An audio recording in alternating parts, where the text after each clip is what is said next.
అందరికీ నమస్కారం అండి. స్త్రీ పాత గాజును తీసేసి బయట పడేస్తున్నారా? ఇలా బయట పడేస్తే మీ జీవితం ఎలా మారిపోతుందనే విషయాలను ఇప్పుడు మనం ఈ వీడియోలో తెలుసుకుందాం. అంతకన్నా ముందు ఈ వీడియోని లైక్ చేసి ఓం శ్రీ మాత్రే నమః అని కామెంట్ చేయండి. ఇక మనం వివరాల్లోకి వెళితే, వివాహిత స్త్రీలు చేతుల్లో గాజులు లేకపోతే వారి అలంకరణ అసంపూర్ణంగా ఉంటుందని మన సాంప్రదాయం చెప్తుంది. గాజులు కేవలం ఆభరణం మాత్రమే కాదు, అవి స్త్రీ సౌభాగ్యానికి ప్రతీక. భర్త దీర్ఘాయుషు కోసం, కుటుంబ సుఖశాంతుల కోసం గాజులు ధరించాలని మన హిందూ శాస్త్రాలు చెప్తున్నాయి. 16 శృంగారాల్లో గాజులు ఒక ముఖ్యమైన భాగం. గాజులు మధురమైన శబ్దం ఇంటి వాతావరణాన్ని సానుకూల శక్తితో నింపుతుంది. ఇంట్లో ఐశ్వర్యం, సుఖశాంతులు నిలిచి ఉండాలంటే స్త్రీ చేతిలో ఎప్పుడూ గాజులు అలంకరింపబడాలి. అందుకే గాజులు పవిత్రంగా భావించి ప్రత్యేక నియమాలు పాటిస్తూ ధరించడం స్త్రీకి శ్రేయస్కరం. కాబట్టి స్త్రీలు గాజులు ధరించేటప్పుడు కొన్ని ముఖ్యమైన నియమాలు పాటించాలి. గాజులు వేసుకునేటప్పుడు మీ ముఖం దక్షిణ దిశలో ఉండకూడదు. మార్కెట్లో అనేక గాజులు లభిస్తాయి, అయితే మన సాంప్రదాయాల్లో ప్రధానమైన గాజుల్నే భావిస్తారు. కొత్త గాజులు కొనేటప్పుడు మనం కొన్ని జాగ్రత్తలు కూడా తీసుకోవాలి. కొత్త గాజుల్లో విరిగినవి కూడా ఉండవచ్చు. అలాంటివి ఉంటే వాటిని అస్సలు వాడకూడదు. వెంటనే వేరు చేసి పారేయాలి. విరిగిన గాజులను కూతుర్లు ధరిస్తే తండ్రి లేదా సోదరుడికి ఆర్థిక నష్టం వస్తుందని నమ్మకం ఉంది.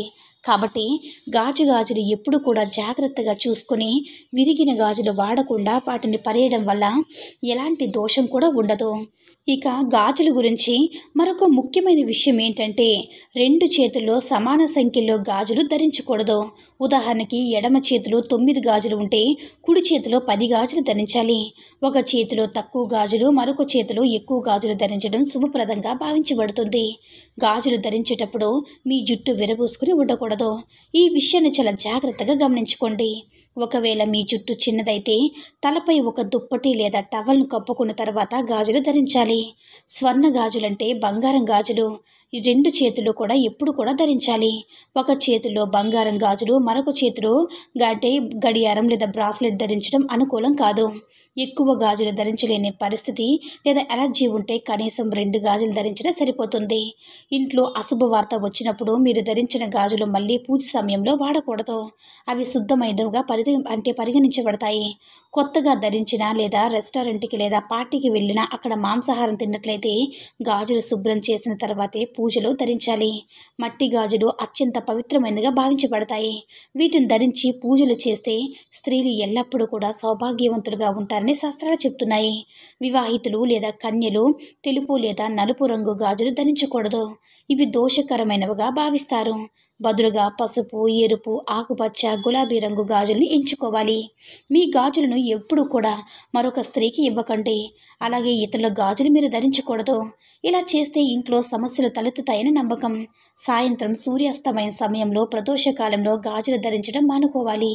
పగలు లేదా రాత్రి ధరించవచ్చు, కానీ సూర్యాస్తమయం సమయంలో మాత్రం ధరించకూడదు. వివాహిత స్త్రీ చెయ్యి ఒక్క క్షణం కూడా ఖాళీగా ఉండకూడదు. గాజులు లేకుండా చెయ్యి ఖాళీగా ఉంటే అది అశుభమేనని మన సాంప్రదాయం చెప్తుంది. గాజులు మార్చేటప్పుడు మనం కొన్ని జాగ్రత్తలు తీసుకోవాలి. గాజులు మార్చేటప్పుడు మన చేతికి ఒక దుప్పటి చుట్టుకొని, ఒకవేళ దుప్పటి చుట్టుకోకపోతే రంగు దారం చుట్టుకొని గాజులు మార్చండి. కానీ చేతిని మాత్రం ఒక్క క్షణం కూడా ఖాళీగా ఉండనివ్వకండి. కొత్త గాజులు కొనుక్కోవాలంటే మంగళవారం రోజు కొనుక్కోండి. శుక్రవారం రోజు కొనడం చాలా శుభప్రదం. గాజులు అనేవి మన సౌభాగ్యానికి, అమ్మవారిపై ఉన్న మన భక్తికి గాజుల ద్వారా చూపిస్తాం. కాబట్టి గాజులను గౌరవంగా చూసుకోవడం, సరైన రీతిలో భద్రపరచడం ప్రతి వివాహిత స్త్రీ బాధ్యత. మన ఇళ్లలో తరచూ ఏం జరుగుతుందంటే, వివాహం తర్వాత సంవత్సరాల పాటు ధరించిన గాజులు పాతబడతాయి, కొన్ని విరిగిపోతాయి, కొన్ని ధరించడానికి పనికి రాకుండా పోతాయి. అలాంటి గాజులను కొందరు చెత్తలో వేస్తారు లేదా ఎక్కడో పడేస్తారు. కానీ ఇది అసలైన పద్ధతి కాదు. అలాంటి గాజులను చెత్తలో వేయకూడదు లేదా ఎక్కడ పడితే అక్కడ పడేయకూడదు. వాటిని ఒక డబ్బాలో లేదా సంచిలో భద్రపరిచి ఒక దారంతో కట్టి ఉంచాలి. తగిన సమయంలో, అంటే ఉదాహరణకు తీర్థయాత్ర సమయంలో లేదా పవిత్ర నది ఒడ్డున ఉన్నప్పుడు ఆ గాజుల నదిలో విసర్జించాలి. ఇలా చేయడం వల్ల సౌభాగ్యం కాపాడుతుందని, భర్తపై ఎలాంటి సంకటం రాదని నమ్మకం. ఈ విధంగా పాత గాజులు నదిలో విసర్జించిన తర్వాత కొత్త గాజులు ధరించాలి. ఋతుక్రమ సమయంలో శరీరం అశుద్ధ స్థితిలో ఉంటుంది కాబట్టి ఆ సమయంలో ధరించిన గాజులు తర్వాత పూజలో ధరించకూడదు. ఋతుస్రావం ముగిసిన తర్వాత శుద్ధిగా తలస్నానం చేసి కొత్త గాజులు ధరించాలి. ఇది అమ్మవారి యొక్క పవిత్రను నిలుపుతుంది. ఇంకొక ముఖ్యమైన విషయం, మనం తరచూ స్నేహితులు బంధువులతో కొన్ని వస్తువులను సంతోషంగా పంచుకుంటాము. ఇది మంచి అలవాటే, కానీ వివాహం తర్వాత కొన్ని వస్తువులు పంచకూడదు. అవి మాంగళ్యం, సింధూరం, కళ్ళ కాటుక, నుదుటి బొట్టు, చేతి గాజులు, పట్టీలు. ఈ 5 వస్తువులను ఎన్నటికీ మరొకరికి ఇవ్వరాదు. మరొకరి దగ్గర నుంచి కూడా తీసుకోకూడదని మన పండితులు చెప్తున్నారు. దీనివల్ల గొడవలు రావచ్చు, సంబంధాల్లో దూరం పెరగవచ్చు, మీ సౌభాగ్యానికి దిష్టి పడే అవకాశాలు కూడా ఉంటాయని నమ్ముతారు. కాబట్టి ఎంత సన్నిహిత స్నేహితులైనా, ఎంత ప్రియమైన సోదరైనా ఈ 5 వస్తువులు పంచుకోవడం మానండి. ఈ చిన్న చిన్న విషయాలు మీరు పాటిస్తే మీ ఇంట్లో సుఖ సంతోషాలు, ఆనందం నిలుస్తాయి. మీ భర్త ఆయుష్ పెరుగుతుంది. మీ కుటుంబం అంతా సుఖశాంతులతో ఆనందంగా ఉంటుంది. ఈ వీడియో కనుక నచ్చినట్లయితే లైక్ చేసి షేర్ చేయండి. అలాగే మన ఛానల్ని సబ్స్క్రైబ్ చేసుకుని మాకు మరింతగా సపోర్ట్ చేయండి. ధన్యవాదములు.